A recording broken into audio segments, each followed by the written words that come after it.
If you're tired of these promos, supporters get the podcast early and ad-free. Just go to donate.bogosity.tv for the links to sign up.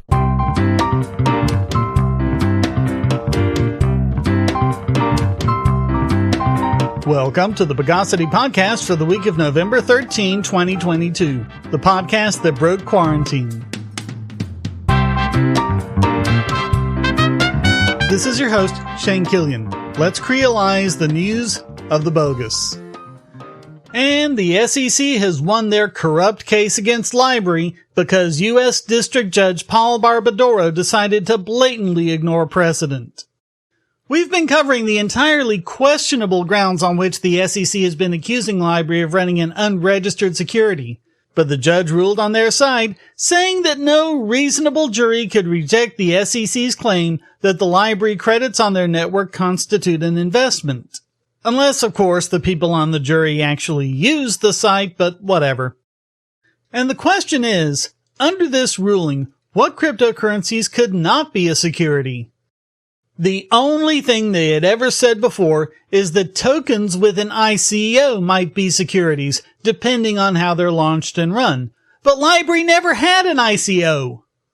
Barbadoro ruled, nothing in the case law suggests that a token with both consumptive and speculative uses cannot be sold as an investment contract. But isn't that turning the entire concept of burden of proof on its head? According to Supreme Court precedent, in order for something to be a security, it has to pass the four-part Howey test: the existence of an investment contract, the formation of a common enterprise, a promise of profits by the issuer, and the use of a third party to promote the offering. The judge really only talked about 1 and 3. He didn't say anything about the fourth one, what third party was used to promote the offering. LBRY made the website, blockchain, everything themselves. He ruled, when LBRY sold LBC, it was as an investment item, not a useful token. Even if it was a tiny percentage, even that is enough to count. LBRY's business model relied on the price of LBC going up, and utility as a useful token in the real world doesn't matter. Yes, he actually agreed with the SEC's ridiculous claim that utility doesn't matter. LBRY posted, "We can't thank enough all of the people who have supported us. We may take some time to lick our wounds, but we promise you that we aren't going anywhere. We've got a bright team, tens of millions of pieces of content, hundreds of thousands of creators, and one of the most popular Web3 apps in the world. The best is yet to come." This ridiculous ruling is so broad that almost anything could now be a security. Pokemon for its cards, Nintendo, Steam, even your basic 80s style arcade can be considered a security now. And LBRY pointed out the biggest problem when they tweeted, "The most fucked up part of this whole situation is that even after 5 years of fighting and a court ruling, we still honestly do not know how to legally launch a public blockchain in the US. Does anyone?" And that's actually the point they've made. They've been asking the SEC for years what they can do to avoid LBC being a security, up to and including destroying the entire company. No answer. The only reliable answer seems to be the one from Joel Valenzuela, who said simply to launch in a different country. Although there was a more optimistic take from Moonslambos on Reddit, he pointed out that the judge actually punted on the big question, the determination for relief. Jeremy Kauffman had previously said that he doesn't care if the solution is to just admit that LBC was a security initially, as long as it isn't considered to be one going forward. And there's at least a chance that might happen. But still, this doesn't really fill me with confidence about the Ripple case. That's being tried in the Southern District of New York, and we've talked before about how corrupt they are.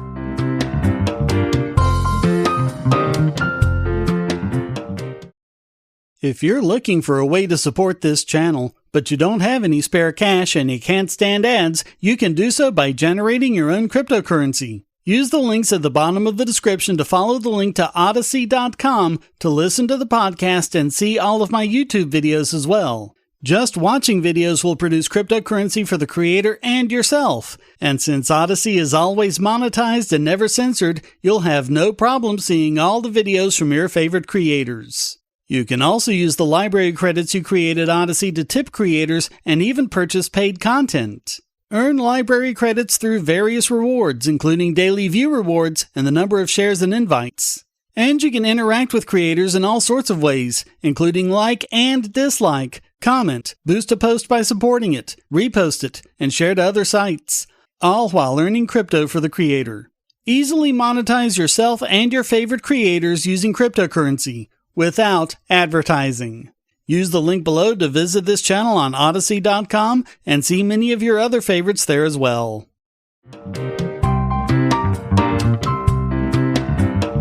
But it's not all bad news on the SEC front. The Supreme Court has signaled that it might allow companies and people to fight complaints from the SEC and the FTC in actual court instead of in their corrupt in-house judicial systems. In 2 cases, the justices are considering allowing those facing actions from these agencies to go straight to federal court with constitutional challenges.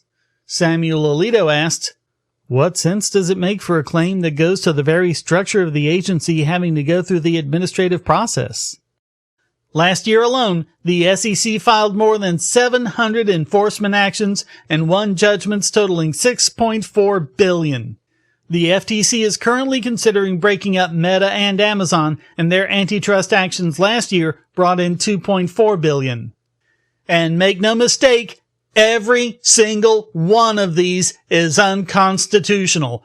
Article 1, Section 8 gives Congress no power whatsoever to engage in this action, and so, by extension, the executive branch cannot have been legitimately authorized by legislation to do so. Indeed, as we've covered, almost all of the rules they enforce are made up by unelected bureaucrats. In the first case, Cochran v. SEC, the Fifth Circuit said that an administrative proceeding cannot be considered a pre-final review. They had brought an enforcement action against Michelle Cochran, but Cochran objected on the grounds that she hadn't been given proper notice, just as Library said. The Supreme Court held that, under Article 2, administrative law judges must be appointed by the President or another delegated officer of the United States.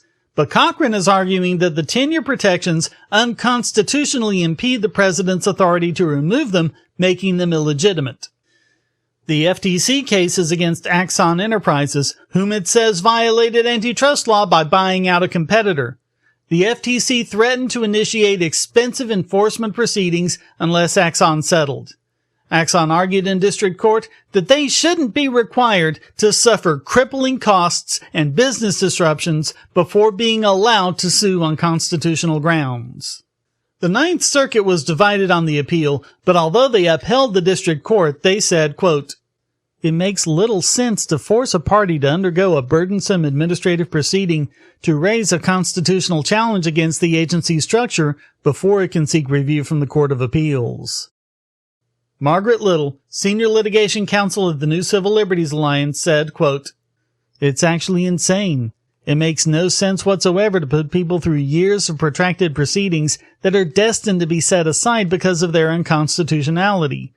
The ultimate goal is to get agency enforcement out of their in-house courts, which rule for them 100% of the time, and back into federal courts where people have their constitutional protections."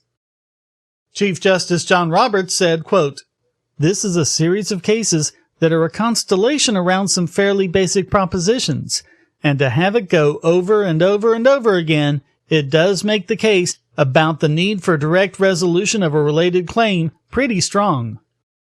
The Biden administration clutched its pearls and screeched that, no, you only get constitutional protections after going through the lengthy and expensive commission proceedings. DOJ lawyer Malcolm Stewart actually said the courts should, quote, "avoid constitutional challenges if it's possible to do so." Cochran's lawyer, Gregory Garr, told the justices, quote, "This case illustrates the crucial importance of this district court jurisdiction for everyday Americans who find themselves trapped before an unconstitutional agency decision-maker."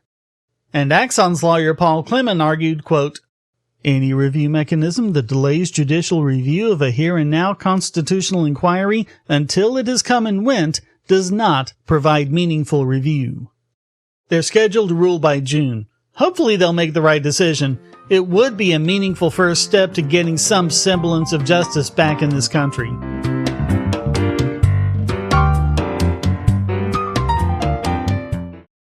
If you're on the Wi-Fi in a coffee shop or hotel, anyone on that network can get your traffic. Do you really trust all of those strangers? For that matter, do you really trust your ISP? A VPN can protect you from prying eyes, disguise your location, and even foil government censors. It's essential in this day and age, so go to vpn.bogosity.tv and you'll be taken to BoxPN. Starting at just $2.99 a month, you can get unlimited high-speed connections to VPN servers all over the world, and they don't log connections, so your privacy is assured. Traveling abroad, just VPN home, and don't worry about what those other governments are doing. Back at home, stop your ISP from traffic shaping and messing with the quality internet access you're paying good money for. You can connect from multiple machines at once, including your smartphone or tablet, and it supports all the secure standards, including OpenVPN and SSTP. Bypass censors and surveillance with your own secure VPN connection. Go to vpn.bogosity.tv.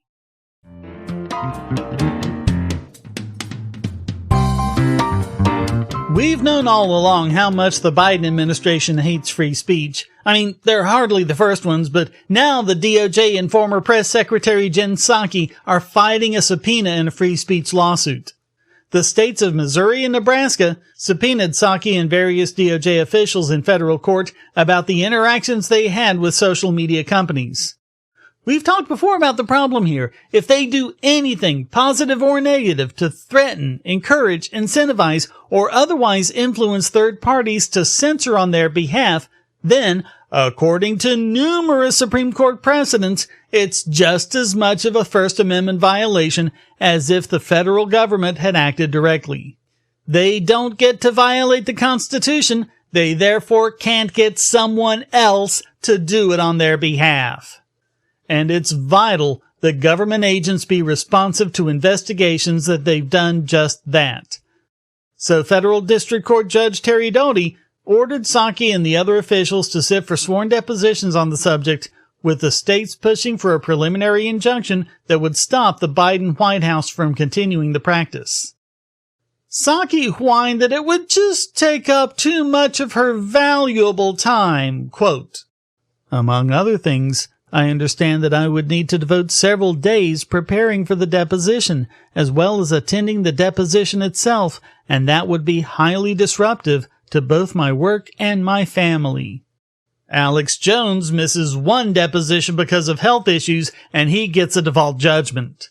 Just saying.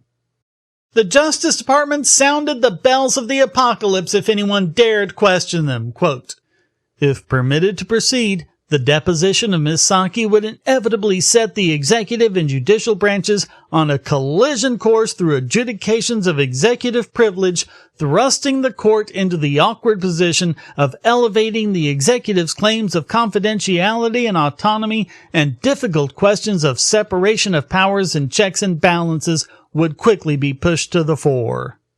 Funny how they're not allowing that argument to be made about Donald Trump. The DOJ bleated. Plaintiffs have not identified any evidence showing or even suggesting that Ms. Psaki ever communicated with any social media company in her capacity as press secretary about misinformation, much less that she exercised coercive power to compel a social media company to take any action. Of course not! They haven't got to that part of the trial yet! You're lawyers! You should know this! We know from the discovery in other suits and from leaks from whistleblowers that the social media companies had conversations with the government where they either colluded with or compelled the companies to censor on their behalf. But when it matters, we just can't seem to get any worthwhile suits moving forward. The public absolutely has a right to know about this, and if state attorneys general can't even get a deposition on the matter, what hope is there for any citizen review?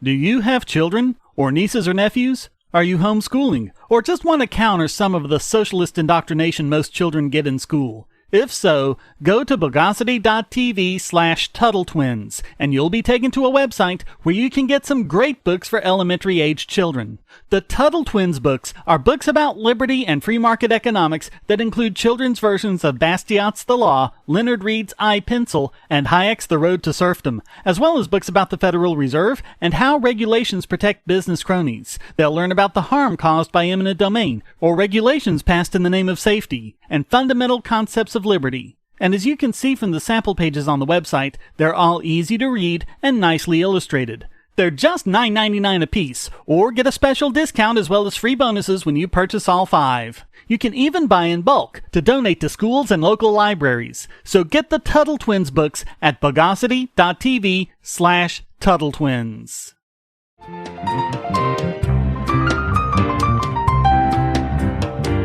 And now it's time to despiritualize this week's biggest bogon emitter. And it's another one for the RIAA for another ridiculous free speech hating lawsuit, this time going into the hysteria around AI creations.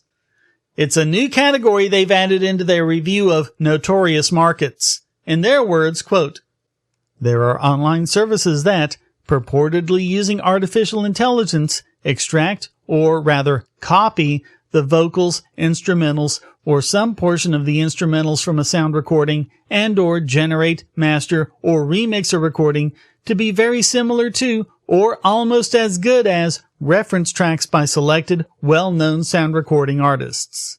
It's similar to and almost as good as. In other words, it does just what humans have been doing for centuries and how music has always worked.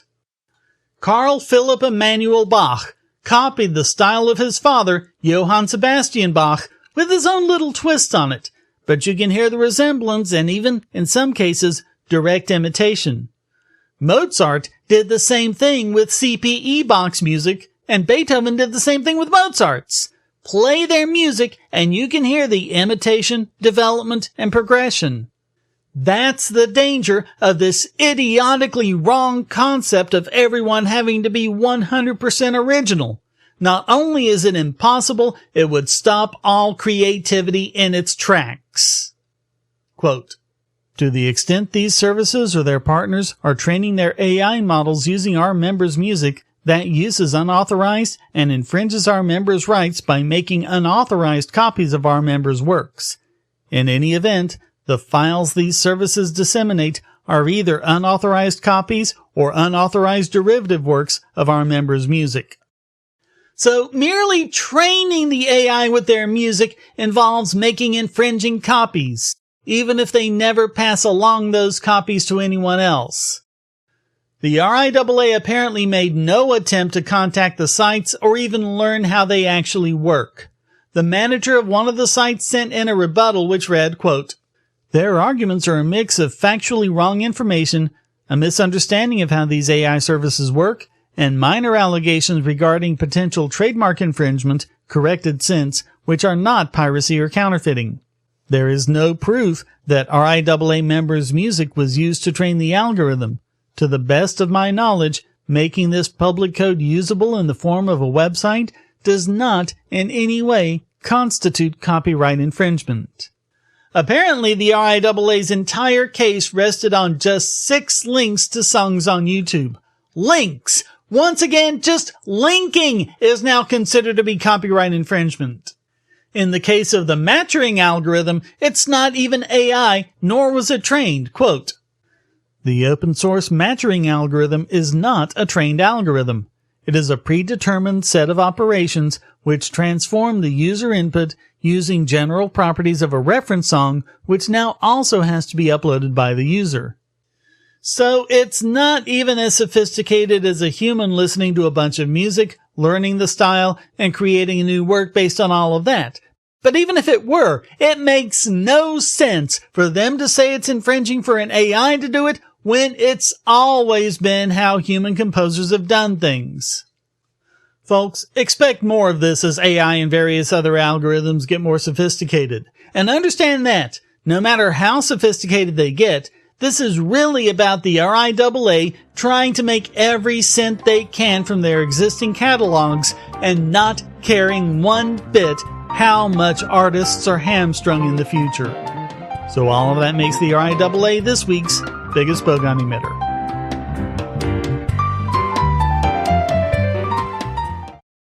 I want to tell you about the eyeglasses I've been wearing for years. As people can see on my videos, I have a very strong prescription, which makes glasses more expensive, especially when I need computer glasses, reading glasses, prescription sunglasses, and most expensively, progressive lenses for general everyday wear. To save money while still getting quality glasses, I get them from Firmoo. In fact, I just got a pair of progressives with high-index aspherical lenses and a nice pair of frames my wife loves for just over $100. It would have been $500 to get them through my eye doctor. Not only do they look good, the glasses are durable. I've worn many pairs for several years without problems. All orders come with a 30-day return policy, a 3-month warranty, and one-on-one customer service. Go to Firmoo, that's FIRMOO.Bogosity.tv anytime you need quality glasses at a low price. Once again, that's Firmoo.Bogosity.tv.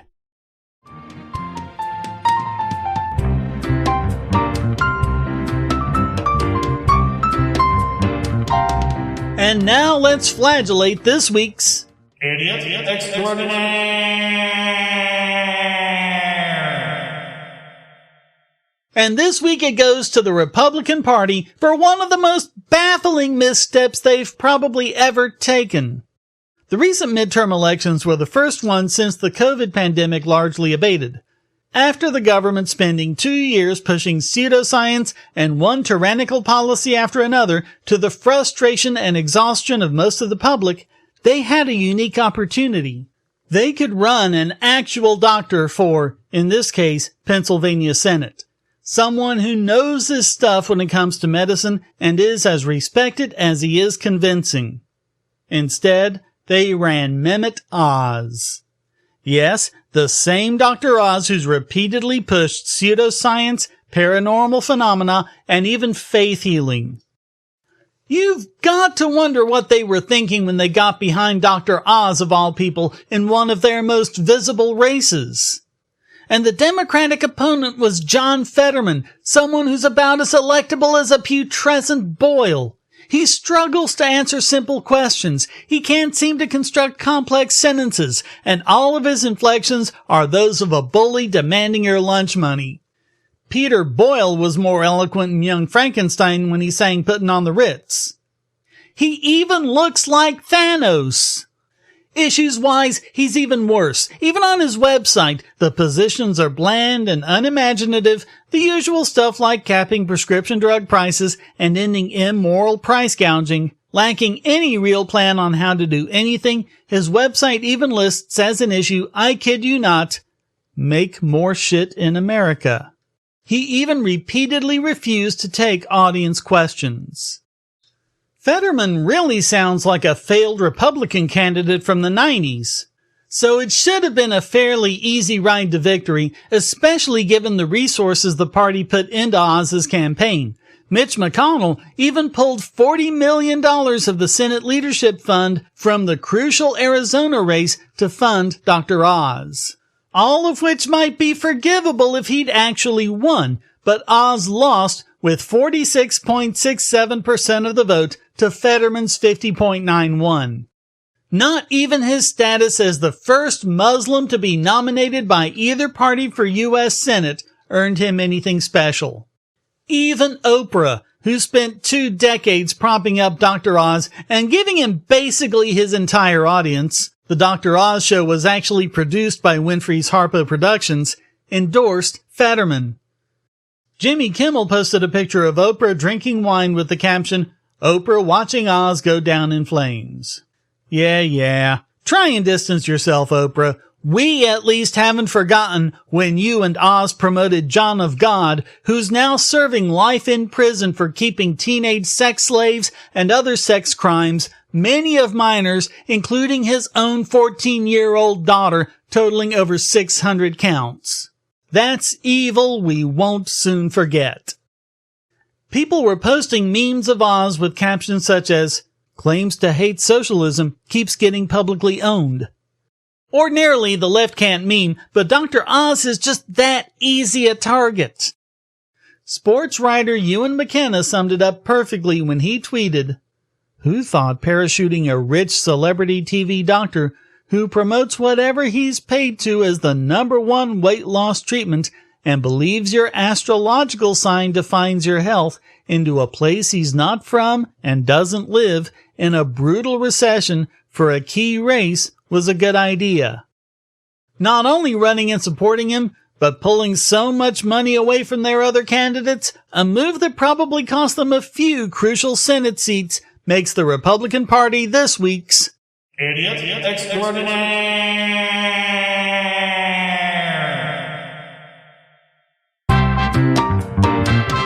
Well, that wraps up this. I smeared my opponent, bribed the press to be on my side, and threatened to torture the electorate if we lost. I failed to see what more a decent politician could have done. Edition of the Bogosity Podcast. I hope you enjoyed it. If you did, please go to donate.bogosity.tv for several ways to support, and discord.bogosity.tv to join the discussion. Subscribe at Patreon or Subscribestar, and you can listen early and ad-free.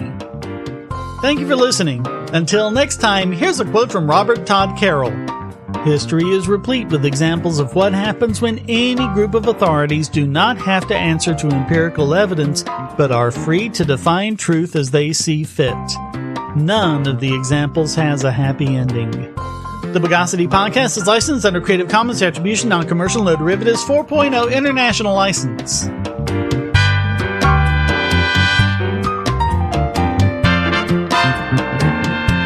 Bogosity.